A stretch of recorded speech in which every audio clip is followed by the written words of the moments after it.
Hello friends, काही तुम्ही कधी चेरी टमाट्याचं ठेचा बनवला आहे? तर चला आज आपण बनवू चेरी टमाट्याचा ठेचा. तर इथे मी घेतलेले आहेत भरपूर अशा हिरव्या मिरच्या, भरपूर असा लसूण, त्याच्यानंतर खलबत्त्यामध्ये आपल्याला सर्व काही ठेचून घ्यायचं आहे.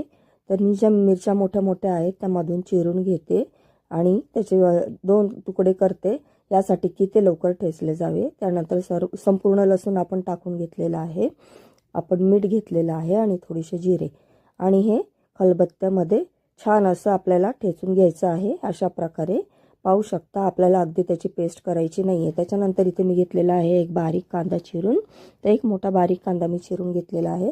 पॅनमध्ये आपल्याला थोडंसं तेल घ्यायचं आहे आणि आपला तेल गरम झाल्यानंतर आपण जो कांदा चिरून घेतला होता तो कांदा आपल्याला व्यवस्थित असा लाल करून घ्यायचा आहे. तर तुम्ही पाहू शकता इथे आपण कांदा तेलामध्ये टाकलेला आहे आणि तो छान असा फ्राय करून घ्यायचा आहे. कांदा आपला लाल होईपर्यंत आपल्याला छान असा फ्राय करून घ्यायचा आहे. तर पाहू शकता इथे आपला कांदा पूर्णपणे लाल झालेला आहे आणि जो ठेचा आपण ठेचून घेतला होता खलबत्त्यामध्ये तो ठेचा आपल्याला संपूर्णपणे त्या तेलामध्ये टाकून आपल्याला त्याचा कच्चेपणा जोपर्यंत जात नाही तोपर्यंत तो ठेचा आपल्याला छान असा फ्राय करून घ्यायचा आहे. तुम्ही पाहू शकता तर इथे आपला ठेचा पण फ्राय झालेला आहे. त्याच्यानंतर जे चेरी टमाटे छोटे छोटे जे दिसायला अगदी सुंदर आहेत ते संपूर्ण टमाटे आपण त्या ठेच्यामध्ये टाकून द्यायचे आहेत. तर ठेच्यामध्ये मी संपूर्ण टमाटे टाकून घेतलेले आहेत आणि तेलामध्ये आपल्याला ते छान असे फ्राय करून घ्यायचे आहेत, यासाठी की ते छान असे तेलामध्ये सॉफ्ट व्हावे. तर तुम्ही पाहू शकता.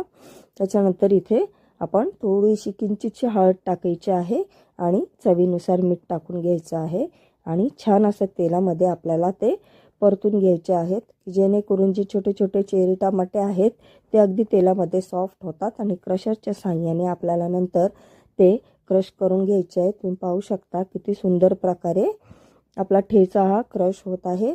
तर अशा रीतीने आपल्याला तो क्रश करून घ्यायचा आहे आणि फ्रेंड्स खायला इतका सुंदर आणि चविष्ट लागतो ना की तुम्ही ह्याच्या पुढे जो आपण साधारण ठेचा करतो तो सुद्धा फिक्का आहे. अगदी आंबट आणि या चेरी टमाट्याची चव इतकी सुंदर असते ना, अगदी गावरान टमाटे टाईप छोटे छोटे चेरी टमाटे असतात.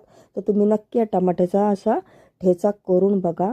तर तुम्हाला भाकरी बरोबर, चपाती बरोबर आणि अगदी भाताबरोबर सुद्धा खायला इतका सुंदर लागतो ना की तुम्ही एकदा केलं तर प्रत्येक वेळेस हा ठेचा नक्की तुम्ही कराल.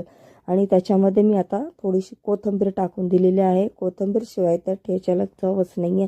तर मस्तपैकी असा ठेचा आपला बनून तयार आहे. तर तुम्ही पाहू शकता. आता इथे मी भांड्यामध्ये काढून घेत आहे. किती सुंदर आपला ठेचा बनून झालेला आहे. अगदी तिखट